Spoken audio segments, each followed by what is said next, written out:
I'm glad we're talking about boldness because I think people, I think you always have people trying to figure out what does boldness look like? What does boldness look like for them? Like I think a lot of times people think boldness is saying whatever pops in your head. That's good, yeah. I'm being bold, but a lot of times we're just being foolish. Yeah. And so how would you define boldness, particularly when it comes to being bold for the Lord? So even though what I'm about to read is in the context speaking to wives and women, I do think it is a general principle that can be applied to any Christian of any gender, which is, and you are her children, talking about Sarah, if you do good and do not fear anything that is frightening. That's such an interesting sentence. Yeah, fear what is frightening. Don't fear what is frightening.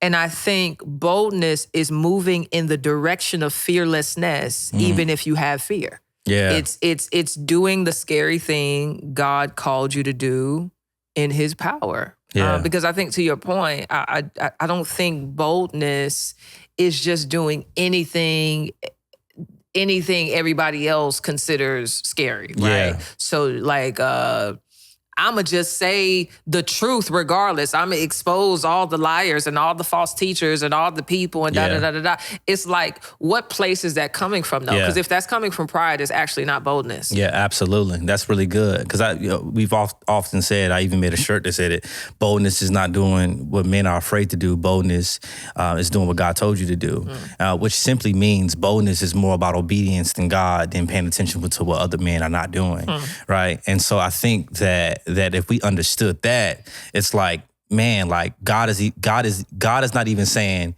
I don't want you to have, I'm not, you can't be fearful at all. Like I think a lot of times fear might raise up, but obey anyways, right? I think that's what boldness is. One of my favorite stories in the Bible is a man named Joseph of Arimathea who buried Jesus. I love his story so much because all four of the gospel writers write about his story. And the Bible tells us that he was a disciple, a secret disciple, in fear that the Jews will kill him, that he was a member of the Sanhedrin, that he was a rich man, and he was waiting for the kingdom of God, right?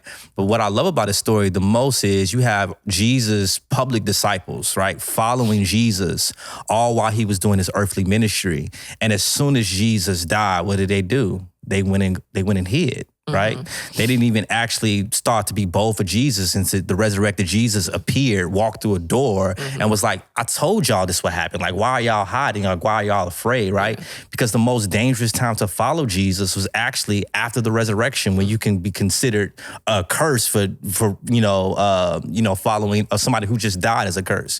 But then you have this man named Joseph of Arimathea who hid all of Jesus' public ministry he hid, but he rose his head up in the most dangerous time and went to Pontius Pilate and asked for the body of Jesus. I love his story so much because he showed us an act of boldness when it mattered the most.